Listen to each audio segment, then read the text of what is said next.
Hi, everybody. Welcome back to the Ectopic Pregnancy Support Podcast. I am recording solo today, and before we get into today's topic, I wanted to say thank you. Thank you so much to everyone who's listened and has shared their feedback. Me, it sounds like this podcast has given many women the support and comfort that they've been looking for. And that truly makes my heart happy. So thank you, thank you, thank you. Today's topic is all about a few things that triggered me following my ectopic pregnancy diagnosis and treatment. I want to first highlight social media. It's kind of a no-brainer, but I remember that being a big trigger for me. I wasn't in a great mental space, and I felt like pregnancy announcements and photos of friends with kids and bump dates, things like that, it always left me feeling really sorry for myself.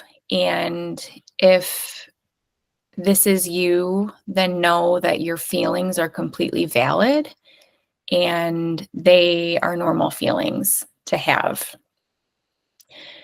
I will say that it gets easier with time, but know that you can shield yourself from certain content, especially on Instagram.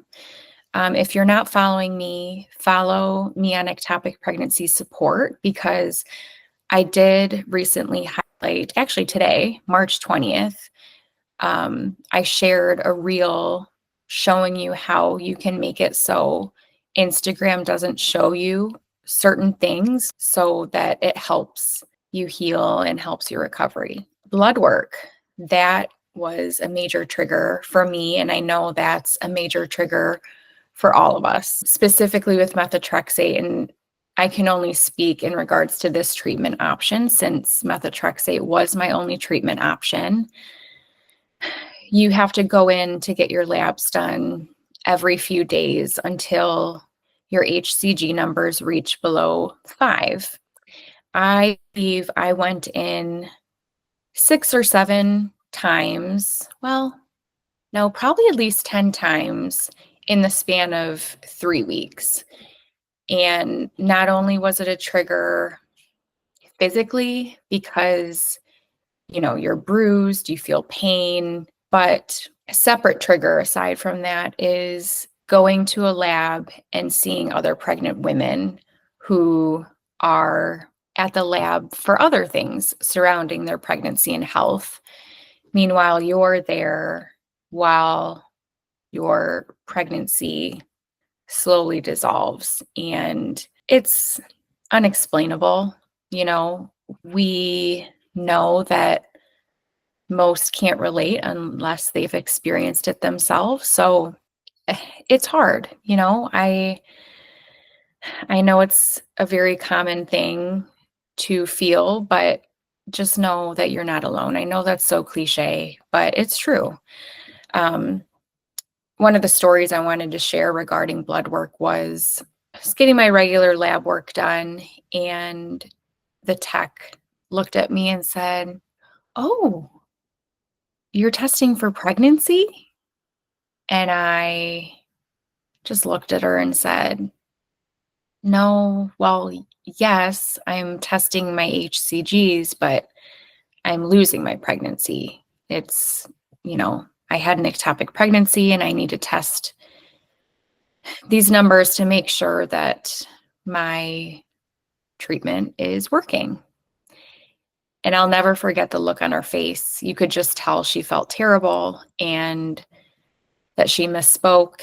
And, I just kind of left it at there. I knew she didn't have any ill will, but it's just something that we all go through and that we come out stronger from. Another trigger that I feel like I was actually surprised to feel was seeing pregnant women out and about. I sorry for myself again, knowing that my body failed me and that I lost my pregnancy or I wasn't carrying a healthy pregnancy. I had to work with my therapist on my feelings about this and what we decided on that I wanted to share with my listeners was that you don't know what those pregnant women have been through. Maybe they experienced a pregnancy loss.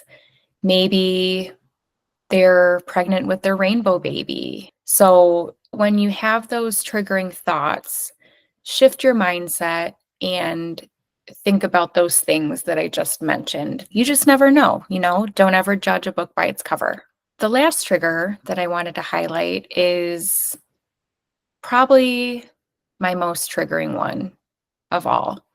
I had mentioned in a previous podcast that maybe a week or two following testing positive for my pregnancy, my husband and I went to Bye Bye Baby to start our registry and shop for nursery furniture.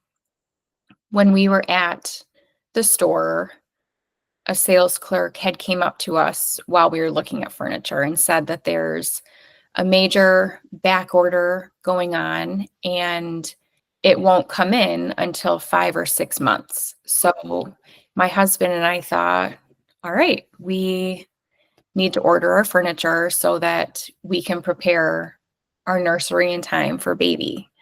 So we found our furniture. We were really excited. We ordered it. And of course, that starts all of the dreaming and the imagination. And, it's the first step to building what your nursery is going to look like. Then 2 weeks later, we found out we were having an ectopic and quite honestly, we forgot that we even purchased the furniture. I mean, we were so engulfed in the emotions and trauma that we just simply forgot. And 5 months later, I get a call out of the blue one day. Hi, this is Bye Bye Baby calling, and we just wanted to let you know that your furniture has arrived. Can we schedule a time for you to pick it up? And I think I was silent for a good 15 seconds because I didn't have a baby for this furniture. And I honestly was speechless. I don't think I mentioned anything regarding what was going on, but I did ask if there was a time limit on them holding the furniture. Thankfully, the woman was super nice on the other side and basically said they could hold it until whenever is most convenient for us. And what was most convenient for us was waiting a couple months to pick it up. We were not emotionally ready to pick up the furniture for a nursery that we didn't have and for a baby we didn't have.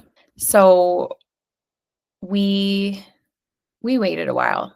I mean, that's long story short, we waited a while. We did eventually pick it up and we stored it in our garage. And quite honestly, every time we'd go in our garage to go for a walk outside or get in our car, we'd see it because they were huge boxes. And it was almost like a reminder every time that we lost our baby.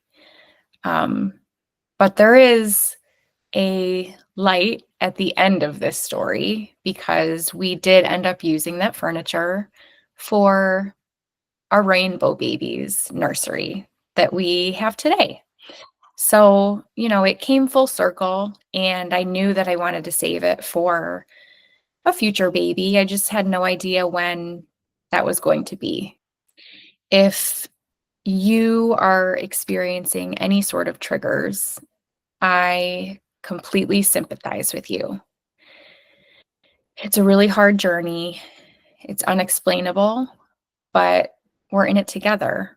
We can understand each other's triggers. And I'm here to help you. I'm here to support you. And I hope you hearing a few of my triggers brings you some sort of comfort. I also want to say, if you do enjoy this podcast and find it helpful, supportive, and comforting, please rate and review it. I would really appreciate that. I think it helps get the podcast out to more listeners, and that would be my dream, to help a broader ectopic community. So thank you so much for listening, and I will have another woman on the next episode. So I hope you'll tune in. Thank you.